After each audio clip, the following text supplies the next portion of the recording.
So guys, আমি আছি এই ক্লাস পার্টির। আমাদের হচ্ছে 5 তারিখে ক্লাস পার্টি, সেজন্য আমি আঁকছি এই জায়গায় একটা দেন।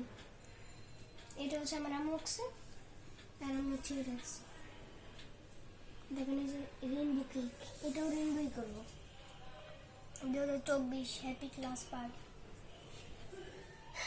তো আপনারা দেখতে থাকুন।